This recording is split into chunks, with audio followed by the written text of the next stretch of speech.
Hello and welcome to my garden and the dinosaurs who live there. And welcome to this first video in a series that I'm calling Keeping Pet Quail, a Beginner's Guide. And why am I doing this series of videos about keeping pet quail? Well, because I know that there's a lot of people out there that do keep quail as pets or are thinking about keeping quail as pets, and there's not tons of information out there about that. You know, there's a lot of information out in the ether about keeping quail, but a lot of people keep quail for food or for eggs and not necessarily as pets. And you look at things a bit differently and keep them a bit differently, I think, when you are keeping your birds purely as pets, as I am. I mean, it's pets with benefits because I do get eggs, but eggs aren't the primary reason for me keeping eggs, although it is a nice byproduct. So I'm going to do a series of videos just talking about the different things that you need to consider.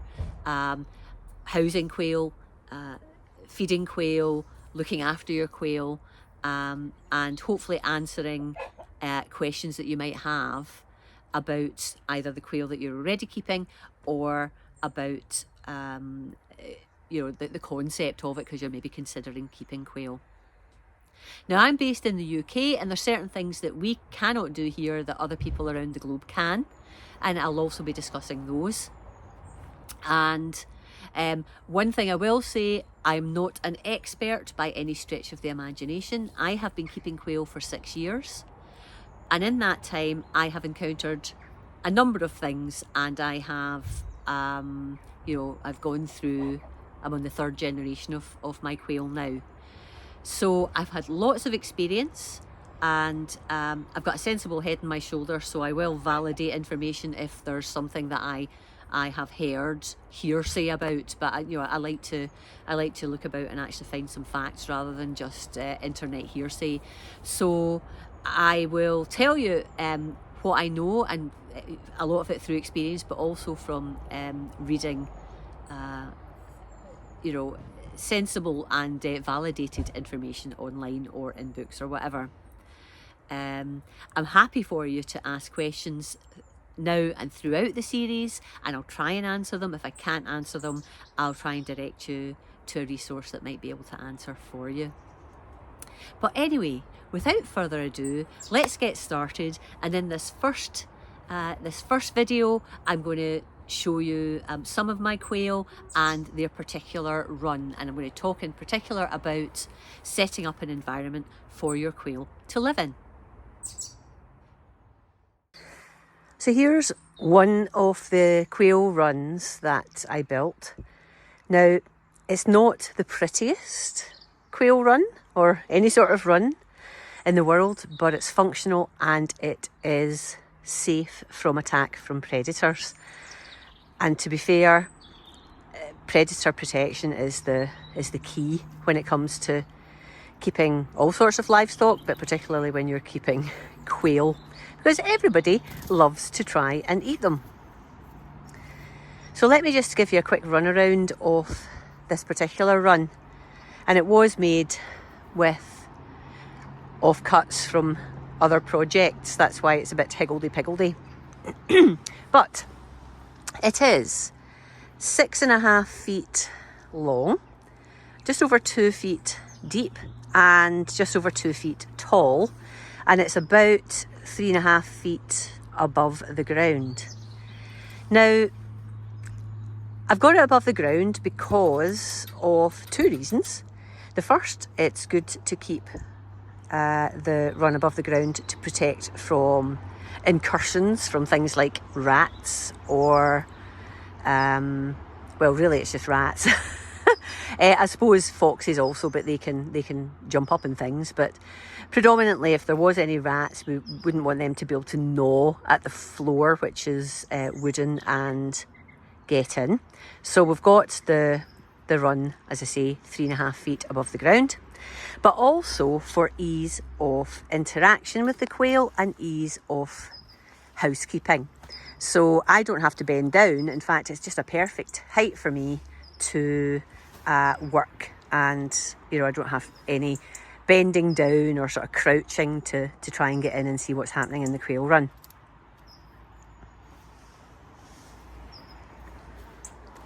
It's actually built on the side of my chicken run, or the main chicken run anyway. So that's the main chicken run, and we can see just at the side I've added on this quail run. And it was sort of an additional run that I built because I had some extra quail that I needed to house, but that's another story. So it's mostly offcuts of wood. I'm using a weld mesh. It's a 16 gauge weld mesh here and on the walls, etc. And that is a 1/2 inch by 3/4 inch. I wanted 1/2 inch by 1/2 inch, but I couldn't get it at the point. But this is absolutely fine. And then there's polycarbonate on the top. Excuse the leaves and things. Polycarbonate on the top to keep it nice and watertight. So let's have a look. So there's about 15 square feet of floor space, and then there's, you know, other areas for them to jump up on, and there's a little mezzanine there, and I'm going to put another one in. So there's actually more than 15 square feet, more like 16 or 17 square feet of space. And I've got 5 quail in here. So I've got the 4 girls, which are this lovely Italian colour, and then I've got the boy, who is called Eddie and he's the more classic Japanese colouring of Coturnix quail.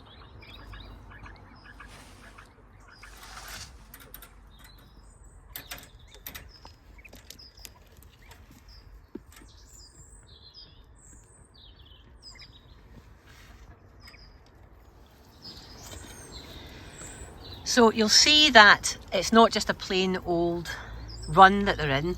I've got different things in here, like these little grass houses, and these are actually, I got these off Amazon, and they're designed for guinea pigs or small rabbits or whatever. And this just gives some little hidey holes for the quail to go into, and there's a little tunnel there as well. And we're now in autumn, so I like giving some straw, little bundles of straw in autumn and winter, so that they can burrow in there if they want to snuggle up and keep warm. Oh, hello. I've also got a log there, and if I just go into the other side,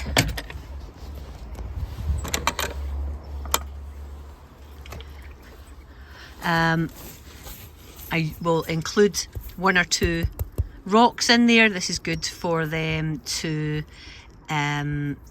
rub their beaks on. Some people with smaller birds will use cuttlefish bone, but I just put these little rocks in, and they can scratch their beaks on this to keep them in trim. And then here I've got their feed, which is just in a tub, and I've put some holes in there so that they can stick their head in, and this tends to prevent them from mucking their feed too much, and prevents them from spreading the feed all over the place. I'll talk about feeding them in a separate video though.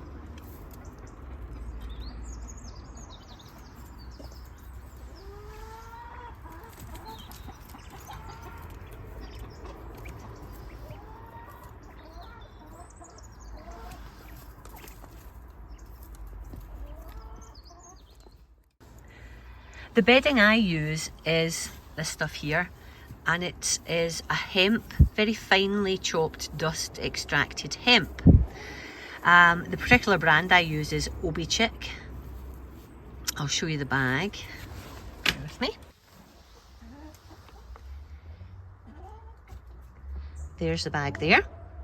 And I use this in my chicken runs and in my chicken coops as well. And it really is a brilliant bedding. It's not dusty. The birds actually like having a good old scratch about in this, looking for bits of food that they've maybe missed, or any little bugs that are in and about here. And one of the big problems that you can have with quail is that they can get their poo balling up on their toes, and it sets like concrete, depending on the bedding that you use. And it is really hard to get the poo balls off. With this bedding, it doesn't happen because one, it dries out the poo if you've not picked it out, and then it just desiccates. It just sort of melts, if you like, or not melts, but breaks up and then just disappears, and it keeps any smells down, actually, as long as you keep on top of things and you're not leaving it completely wild. And if there is any damp for any reason, it just sinks down, and then you end up with a clump at the bottom. So I mean, it's really good bedding, I have to say. So the particular brand I use, as I say, is Obi Chick, but I'm sure there's other hemp beddings out there. In fact, I think there's one called Obios, same manufacturer, but it's more for horses, and it's just slightly less fine, and that's absolutely fine as well. But obviously there's going to be other brands of hemp bedding too. Hello, Moto.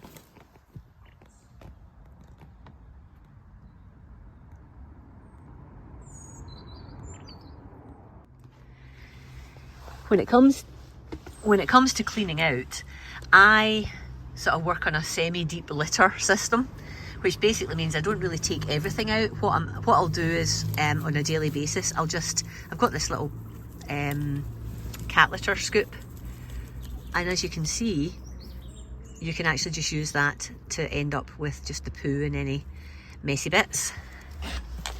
So I'll do that. Or sometimes I'll just pick out the poo with a gloved hand, and every so often I'll just top it up with some fresh bedding to freshen it all up, which the girls, well, I say the girls, all of them love, and they have a good old play. So yeah, overall I couldn't recommend this type of bedding highly enough. At the back here you can see it's actually a little sort of plant tray, and it's got sand in it, and this is their dust bath, and again you can clean that out in the same way, just using cat litter scoop. And they use this a bit like chickens do to get all the dust, or in this case the sand, in through their feathers into their skin, and it acts to sort of degrease, and it also acts to knock out any little mites or insects that might be floating about in their, under their feathers. I'll give you some, I'll show you what what they're like when they're dust bathing. I'll sort of insert something. Nobody's in the dust bath right now, but it's very important for them to have a dust bath to keep clean. This particular sand is specifically designed for use in aviaries, and it's got, so I can't really see it, it's actually got little tiny bits of oyster shell, and it's got grit in there as well as the sand, and it's very, it's not dusty at all, it's dust extracted. So what that means is that as well as having the sand to enjoy the dust bath, they can nibble away at the oyster shell and at the grit, and grit is used to help their food digestion, and oyster shell, the calcium in the oyster shell is used to maintain good egg quality, good eggshell quality. I'll talk about that in other videos though. So if I was to say, actually one other thing, water. I'm taking this out. Here you can see what I use as a waterer, and these are actually rabbit water bottles, and they've got the little ball at the end, and the quail take to using these really well. It means that they're not getting bedding or poo in their water, and they've always got clean water there, and it's nice and easy for me to keep cleaning, to fill up. I've got another one there.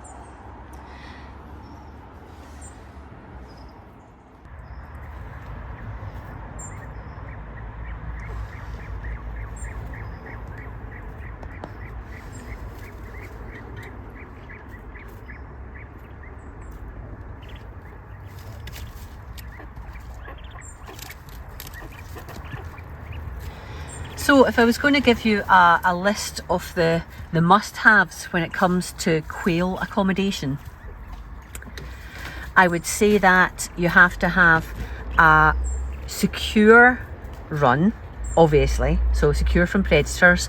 Also a run that's watertight and that you can make weatherproof, if you like. So at the moment, there's a lot of, the walls are open to the elements, in so much as I've got this wild mesh on, but actually as the winter comes upon us, I will be putting some clear tarpaulin around part of the run just to keep the wind and the driving rain out. So yeah, predator proof, weatherproof, and as big as you can. Now, people say that quail only need 1 square metre each. I would say that people use that sort of that sizing for keeping quail that maybe they're going to process for eating later. So the quail are only growing and living in that environment for a shorter period of time. I certainly wouldn't consider keeping my quail only with 1 square foot of space each. As I said, I've got 5 quail in here, and there's certainly 15, but more when you consider all the mezzanines and such like. But at least 3 square feet each for these birds, and I would even make it bigger if I could. But this is absolutely plenty for these folks.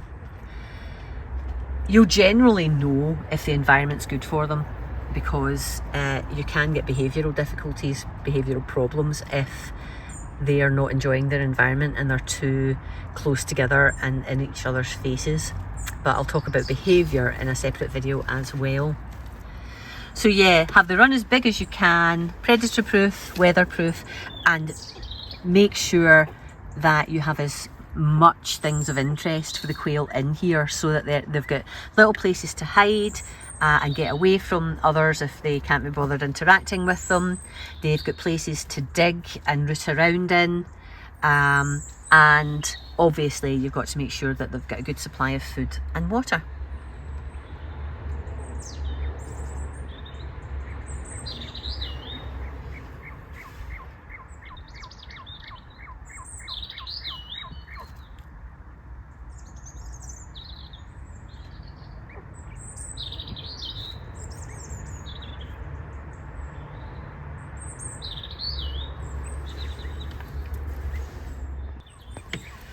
Actually, there's one other thing that I have that I potentially don't need because I've got grit in the dust bath, but actually I've got a little tub here and it's got very fine grit used for smaller birds.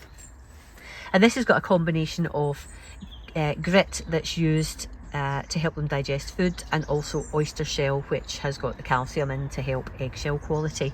And they'll just help themselves to that if they feel that they need either of those types of grit. But as I say, I've got those already in the sand as well, but I've just got that hung up as a little additional supply.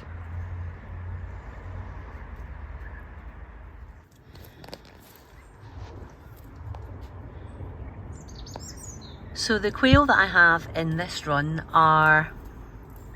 they're not even a year old. The Italian girls, the Italian coloured girls, these girls here, I actually bought those, and I got them we're in October now, and I got them in April time, and at that point they were about 8 to 10 weeks old.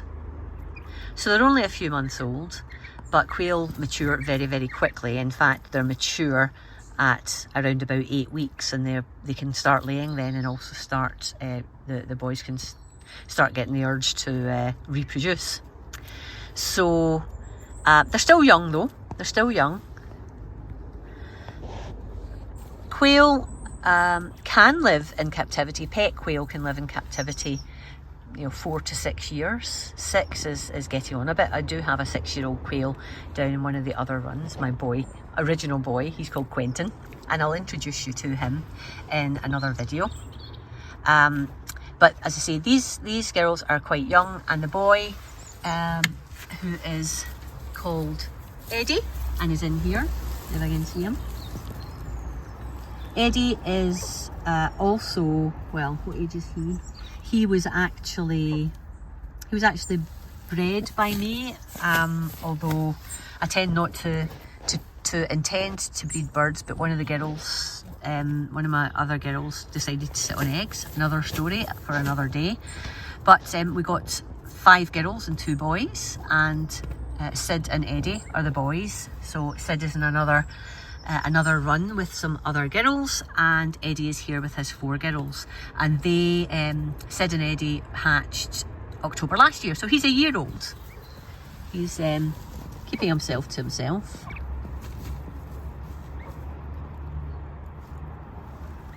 His beak is a little bit long there,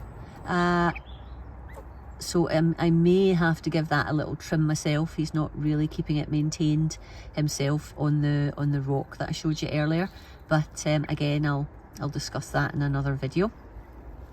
But I mean, he looks a sorry soul, but actually he's quite happy in there. We're in October, so we're sort of out of the breeding season. That really is affected by daylight hours, and we've not got enough daylight hours at this time of year for the hormones, etc., to kick in and for the quail to want to breed. So at this time of year, the boys become quite quiet and quite chilled and just sort of stay away from the girls more than chase them around and jump on them. So he's quite happy in there, and the girls are, at the moment, we're in chill out time. As you can see, they're all having a little seat in their various favourite spots.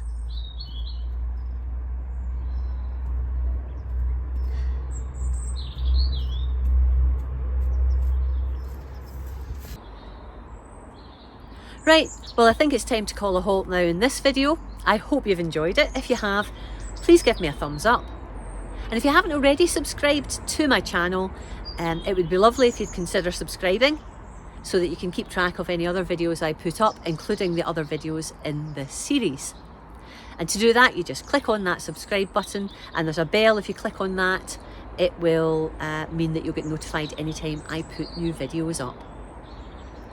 I'd love to hear from you about your experiences quail keeping. Do you keep them? Are you considering keeping them? What did you think of this video? Please, please, please pop some comments against this video, and I promise I will respond to them. So there will be another video in this series coming up shortly, so keep an eye out for that. But for now, I'll call a halt and I'll say bye-bye, and I'll talk to you again very, very soon. Bye for now.